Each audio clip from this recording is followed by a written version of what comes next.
All right, so here's the simplest Sturm Liouville question, right? And usually Sturm Liouville problems are in the form where you have a boundary equal to value, right? But instead of that, I'm just going to say that y is a function from negative pi to pi, where y of pi is same as y of negative pi. And y prime of pi is also equal to y prime of negative pi. So remember, if you solve a second order differential equation, you will get C1 and C2. So you have two free variables, and you have two conditions. That sounds fit. But if it's a unique solution for Sturm Liouville, then we only get trivial solutions. So we are looking for cases when you have a non-trivial solution, right? Okay. Let's see. So question is, find all non-trivial solutions, or find values of lambda. It's called the eigenvalues. So find eigenvalues and eigenfunctions.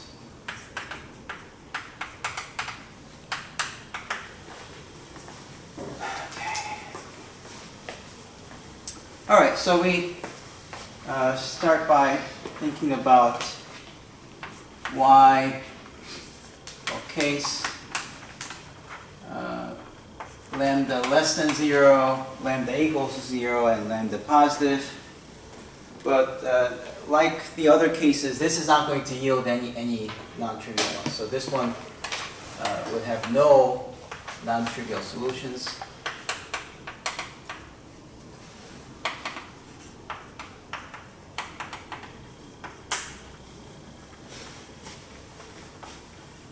See, if lambda is negative, you can say lambda is like negative k squared for some k, some positive k, right? And that immediately turns this y double prime plus k minus k squared y as 0, and so that if you write down the characteristic equation, this is the characteristic equation, so that r is plus minus k, so that y would be c1 times e to the kx plus c2 times e to the negative kx. Right? And then,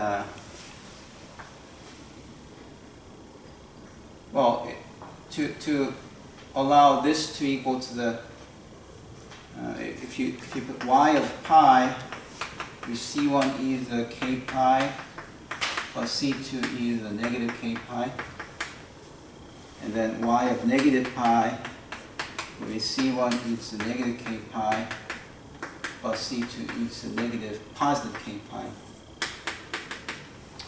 And then if you subtract these two, since these are equal to 0, and then you see this one is c1 times e to the k pi minus e to the negative k pi, then minus c2 e to the k pi minus e to the negative k pi. So these are numbers for fixed k values, right? So since these two are the same, you cancel them, you get c1 equals to c2 as the result. And once you get c1 equals to c2, now you differentiate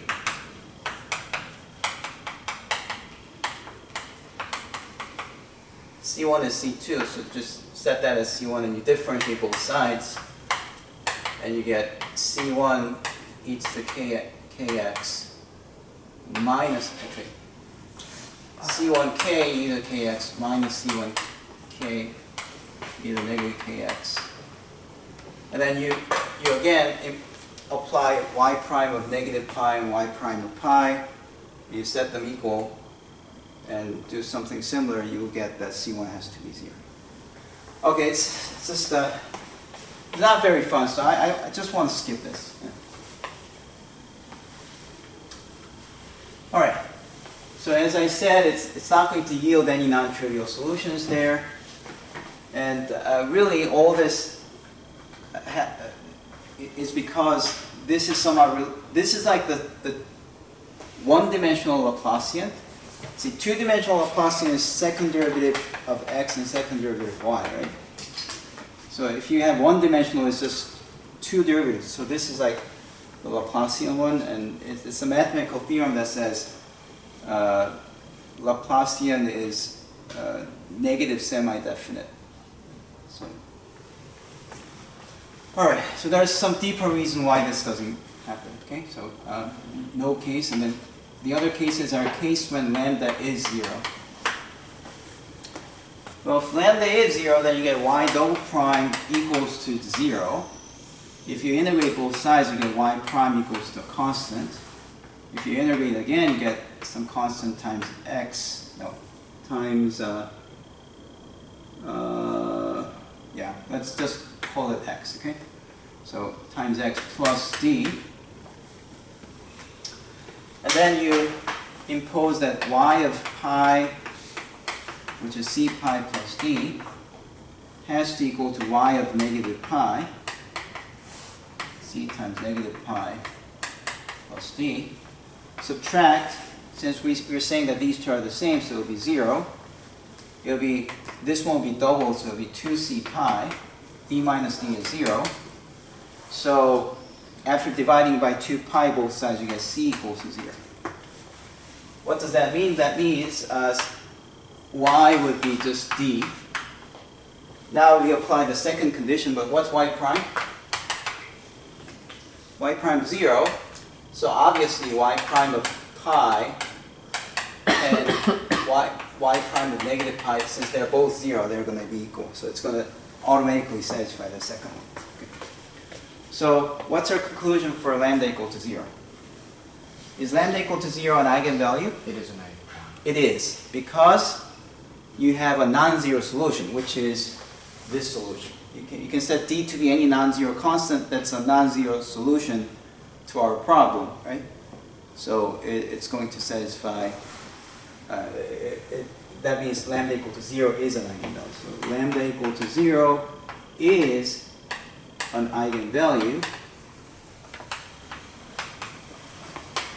with eigenfunction y equals to 1. Okay. Now let's do the case when lambda is positive. That's case 3, I would say. Case when lambda is positive. That's going to be this equation itself, but the characteristic equation will be r squared plus lambda equals to 0, so that r squared is negative lambda, and taking the square root of both sides, you get plus minus square root of lambda times square root of negative 1 is called I. Right? Now if you have a plus minus bi, the solutions have what? Solutions are? For such r values, what's the solution? R value? R value is this, so what's the solution? Cosine. Yeah, cosine. So you get y equals to c1 cosine square root of lambda x plus c2 sine square root of lambda x. Okay? And now we plug in y of pi equals to c1 cosine square root of lambda pi plus c2 sine square root of lambda pi. Okay, and then we plug in negative pi, c1 cosine negative square root of lambda pi plus c2 sine negative square root of lambda pi. And we subtract.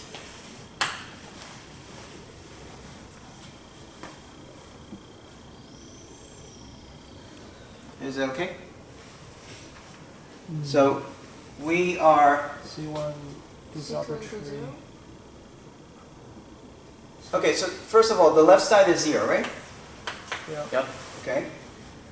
Now, cosine's an even function. What does that mean? If you have a minus, Same as. it's same as the original one. So if you subtract them, you get 0. 0. Right? But then, how about here?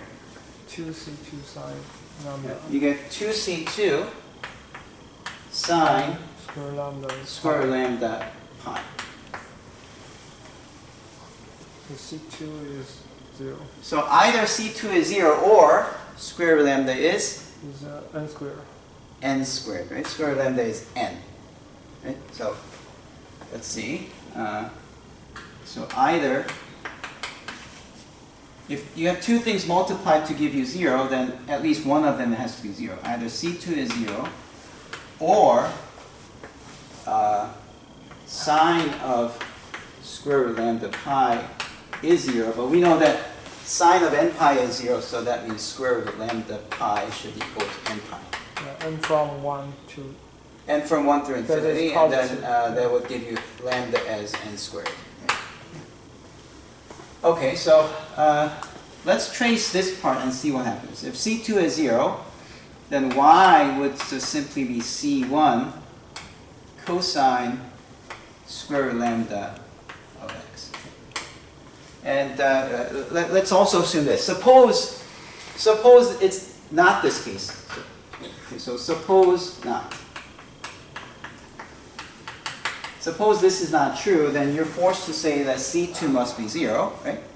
And if c2 is 0, then y is simply c1 cosine square root lambda x. Are you following so far? Okay. And then you differentiate this to get negative c1 square root of lambda sine square root lambda x, so that y prime of pi would be negative c1 square root of lambda sine square root of lambda pi. Y prime of negative pi would be negative c1 square root of lambda sine negative square root of lambda pi. And we want these to be the same, so if you subtract, this will be 0. On the right side, what do you get? They're opposite signs, right? Yeah. So you get negative 2c1 square root of lambda sine square root of lambda pi. Oh, but wait. We're in the case when sine square root of lambda pi is non-zero, because we assume it's supposed not, right? So we suppose it's not. Our assumption is lambda is positive. That's the case that we're working on, right? So if all this is multiplied, the only way you can get 0 would be when? C1. C1 is 0. But if C1 is 0, then? Trivial. It's trivial again, because we have both C1 and C2 0. So that can't be it. So this can't happen. Therefore, the only possibility is C2 is 0. that, no. If C2 is 0, we get a contradiction, okay? Oh, So C2 cannot be 0, so the only possibility is if lambda is n squared. Now, if lambda is n squared, then you can check that both of these conditions are true. Okay? It will be, for any value of C1 and C2, this will always be true. Okay? So, our conclusion is that